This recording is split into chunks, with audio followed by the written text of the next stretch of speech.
Hi guys! Today, ang gagawin natin is we're gonna do an unboxing video. So, let's start. This is cleaning tool that I've purchased. Actually, matagal ko nang gustong mag-purchase ng ganito.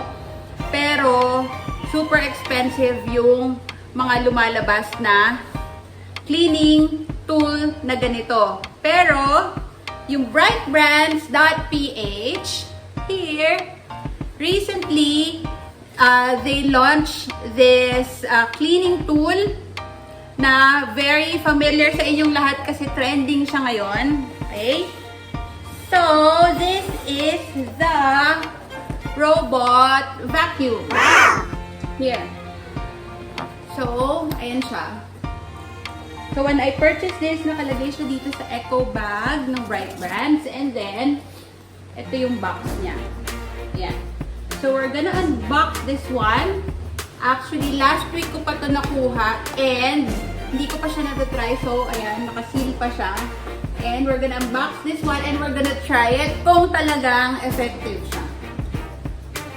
So, this is actually from Cherry Home. Yung, if you're familiar with, yung mga ion, ano yun? Yung sinasabit na necklace for air purifying. Yung Cherry Home yun, sila din gumawa. So, si Bright Brands is distributor or reseller ng Cherry Home. So, ayan. So, let's unbox it. So, I ordered this through brightbrands.ph. Ayan, nakita nyo sa screen. So, dito sa kanilang website, you just go to brands na category and then lalabas shop by brand and then click on Cherry Home and then may iba-iba silang items for sale under Cherry Home, sterilizers, disinfection box, humidifier. So, hanapin nyo lang yung Robotic Vacuum Cleaner. So, Cherry Home Robotic Vacuum Cleaner. So, ayan, as you can see on the screen, so it's 888 pesos.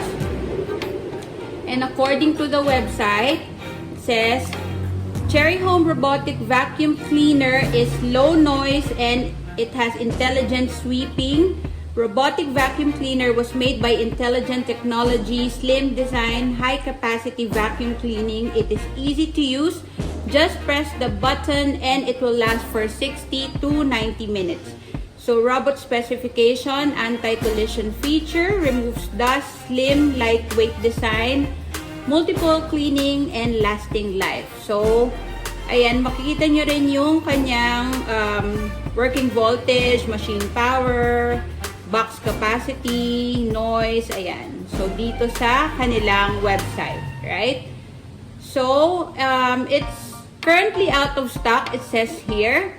Due to high volume of orders, please email sales@brightbrands.ph to secure a reservation slot. So, if you decide to buy this, you can send them an email para makapagpa-reserve na kayo. Okay? So, we'll unbox this vacuum cleaner na so we can test it. Okay? Okay, so let's open it. So, well packaged siya. Nung in-order ko siya from the website, kinabukasan, napapick up ko na siya via Lalamove. So, it has a sticker which says fragile, handle with care. So, hopefully, magkaroon ulit sila ng stocks. Parang, wala pa yatang 2 weeks to nung release nila. So, ayan. Ito yata siya yung ayan. Totoo. Ayun pala. Kasi, nakasil siya ng sobra. Okay.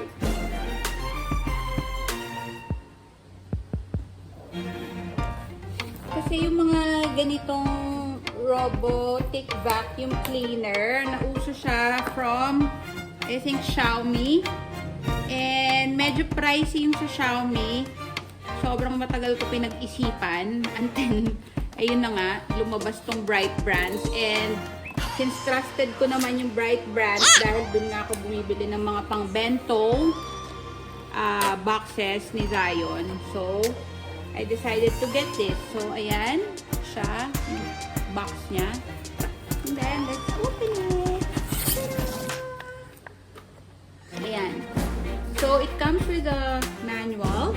So, ayan siya. Multifunction Robert. Multifunction Robert. Tingnan nyo, guys. Bakit ganyan? Multifunction Robert for sweeping. Robert ang pangalan nito. Ayan, may manual, tapos may model number. Ayan. So, let's check what's included in the box. So, of course, we have the vacuum cleaner. Ayan siya. So, square in shape. So, you can see here. And then, we also have the adapter. Ayan. So, this is, I think, for charging. And then, we have here the wiping cloth, 2 pieces. And then, may kasama siyang battery. I think nandito na siya sa... So, ganito yung itsura niya, guys, sa ilalim. Okay. So, may kasama siyang filter. Pero, i-check ko muna kung saan siya nakalagay. Ayun. Meron din siyang kasamang round brush, 2 pieces. So, bali parang ito yung nagwawalis. Ayan. 2 pieces. Okay? And then, yung filter, meron din dapat siyang kasamang filter. Let me check.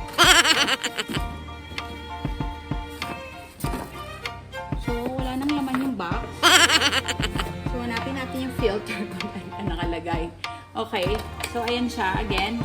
So, power button. And then, ayan, may roller. So, try nating ikabit.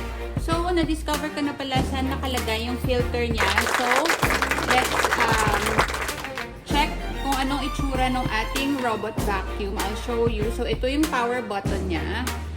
On the other side, here sa taas, meron siyang parang slot. So, you just lift up the cover. And then, ito yung kanyang filter. Ang cover. And then, you just remove it. And then, ito yung filter na kasama. Nakakabit na siya. So, ito yung dust collecting box nitong robot vacuum. Okay? Inside. So, ito yung nililinis. So, in-open lang siya. Okay, let's get it again. And then, you open this one. Ayan, ito yung filter. And then, ito yung where the dust is collected. So, once you finish vacuuming, then, normally, lilinisan nyo to. So, ito yung tataktak nyo. Galing dito yung dumi. And then, ito yung filter niya. You also clean this. So, I think it's better if you have extra filters. So, ayan lang siya. So, i-shoot nyo lang siya doon sa slot doon again. And then, ito naman yung for the battery. Ito naman yung battery. May screw siya. So, the battery is rechargeable. It's already inside the machine. And if you need to change it, you just screw it. Okay, from here. Yun. So, balik natin yung filter cover or yung cover ng dust collecting box. And then, we'll also put back the cover. Okay. So, madali lang siya i-open. And then, sa ilalim naman, I'll show you how it looks like. So, ito yung kanyang wheel. So, they call it the principal wheel. And then, itong dalawa, let's attach yung kanina pinakita ko sa inyo na may kasama siyang round na brush. Ito. So, we just attach it here sa dalawang sides. So, ito yung parang nagwawalis. There. You just put it there. Yan. And lock it. And then, ito naman, part na to, is yung sucking entrance. So, ito yung sumisip-sip or humihigop sa mga dust. Okay? And then, meron din siyang wheel here na dalawa. So, ito yung wiping board. And then, pinakita ko sa inyo kanina may kasamang wiping cloth. So, dito mo siya i-attach. Ganyan. Diyan.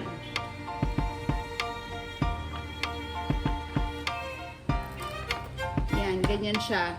So, parang pupunas din siya ng floor nyo. Okay?